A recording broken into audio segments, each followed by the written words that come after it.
Hi viewers, ఈరోజు ఈనాడు ఎడిటర్కి సంబంధించి మొత్తం చదువుతూ ఉంటే ఫ్యూజులు ఎగిరిపోయినాయి నాకైతే. సీరియస్లీ ఆ ఉత్తరప్రదేశ్, ఆ బీహార్ గురించి మనం చాలాసార్లు తక్కువ చేసి మాట్లాడుకున్నాం. ఆఫ్ కోర్స్ వాళ్ళు చేసే అట్లాగే ఉంటుంది, అక్కడ సిచ్యువేషన్ కూడా అలాగే ఉంటుంది. ఇదేంట్రా నాయన, ఏకంగా నేషనల్ క్రైమ్ రికార్డ్స్ బ్యూరో కావచ్చు, కైలాస్ సత్యార్థి వాళ్ళకి ఫౌండేషన్ కావచ్చు, ఒక డేటా రిలీజ్ చేశారు. లాస్ట్ ఇయర్ 2016 నుంచి 2022 మధ్య అత్యధికంగా పిల్లలు ఎక్కడ మీశారన్నప్పుడు, పిల్లలు అన్నప్పుడు ఇక్కడ ఎలా ఉంటుందంటే నవజాత శిశువులు అనుకోండి, 1 year లోపలు. మామూలు ప్రపంచవ్యాప్తంగా చూస్తున్నప్పుడు చైల్డ్ మోర్టాలిటీ రేట్ అని ఒకటి ఉంటుంది, అంటే పసిపిల్లల యొక్క మరణాలకు సంబంధించి. ఇది 5 years లోపు కౌంట్ చేస్తాడు. ఇప్పుడు ఇది వచ్చేసి 1 year లోపు పసిపిల్లలు మిస్సింగ్ అన్నట్టు, నవజాత శిశువులు అన్నట్టు. ఆ లెక్క తీస్తే ఫస్ట్ ప్లేస్లో బీహార్ ఉంది, సెకండ్ ప్లేస్లో యూపీ ఉంది, థర్డ్ ప్లేస్లో ఏపీ ఉంది. చంద్రబాబు నాయుడు సమయంలో మిస్ అయ్యారు, జగన్ రెడ్డి సమయంలో మిస్ అయ్యారు. మొన్న జంగారెడ్డి కూడా నిన్న వచ్చేసి నిజామాబాద్, ఆ తర్వాత మొన్న ఎక్కడో. ఎవరురా వీళ్ళంతా అంటే గుజరాత్, రాజస్థాన్ చెందిన కొంతమంది మహిళలు ఆసుపత్రులకు వచ్చి ఎక్కడగా అక్కడ ఏదో పెద్ద కాపు వేసేసి నెమ్మదిగా తల్లి పక్కన ఉండే బిడ్డలని తీసుకొని వెళ్ళిపోతారు. వీళ్ళు ఢిల్లీలో అమ్మకానికి పెడతారు. అక్కడ కొనుక్కునే వాళ్ళు డబ్బున్న వాళ్ళు ఉండొచ్చు, అదేవిధంగా బెగ్గింగ్ మాఫియా బ్యాచ్ ఉండొచ్చు. ఇప్పుడు ఎడిటోరియల్లో చెప్పింది నాకు ఫ్యూజులు ఎగిరిపోయినాయి. అసలు అక్షరాల ప్రతి సంవత్సరం 40,000 మందికి పైగా పిల్లలు భారతదేశంలో మిస్ అవుతారు. పిల్లలు మరలా ఓన్లీ 1 year లోపు వాళ్ళు ఓవరాల్గా అన్నప్పుడు మరలా మిస్సింగ్ కేసులు అన్నప్పుడు 80,000కి పైగా, 1,00,000కి పైగా, 2 లక్షల పైగా ఇలా ఉంటూ ఉన్నాయి.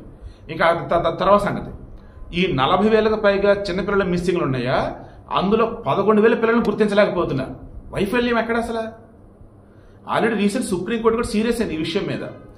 ఎక్కడైతే పిల్లలు మిస్ అవుతున్న ఆసుపత్రులు ఉన్నాయో ముందు ఆసుపత్రి సీల్ చేసి అవతల పడండి అన్నారు. నిజమే, మరి సరైన పర్యవేక్షణ ఉండట్లేదు, సీసీటీవీ ఫుటేజ్లో ఎవడు పట్టించుకోవట్లేదు. రాత్రి అమ్మ పడుకున్నది, పిల్లలు పడుకుని ఉన్నారు, వాళ్ళ పక్కన ఆయాలు పడుకుని ఉన్నారు, అటెండర్ పడుకుని ఉన్నారు. ఈలోపు మధ్యలో వచ్చేసి పిల్లల్ని కిడ్నాప్ చేసి పట్టుకెళ్ళిపోతున్నారు.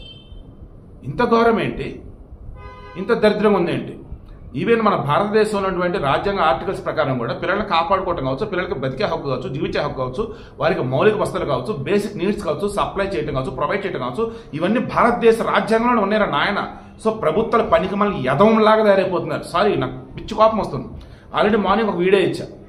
హిజ్రాల్ అనే వాళ్ళు ఫంక్షన్ల దగ్గరికి వెళ్ళిపోయి ఒక సామాన్యుని కూడా ఎలా అల్లల్లాడిస్తున్నారు. పోలీస్ కంప్లైంట్ ఇద్దామంటే వాళ్ళు తీసుకోవట్లేదు. ఫోన్ చేస్తే ఎంత తెచ్చి మీరు సెటిల్ చేసుకుంటున్నారు. వీళ్ళ నరకం చూపిస్తున్నారు. ఆ వచ్చిన వాళ్ళు నిజమైన వల్ల లేదా నకిలీ వల్ల తెలియట్లేదు. ఎందుకంటే మన మధ్య మాట్లాడుకున్నాం, మగవాళ్ళే ఆడవాళ్ళుగా ఆపరేషన్ చేంజ్ చేసుకొని మారిపోయి దందా చేస్తున్నారని చెప్పేసి. సో ఇలా చెప్పుకుంటూ పోతే ఈ రోజు అండి మన పోలీస్ వ్యవస్థలు కావచ్చు, పాలకులు కావచ్చు, వరస్ట్గా ఉన్నారు.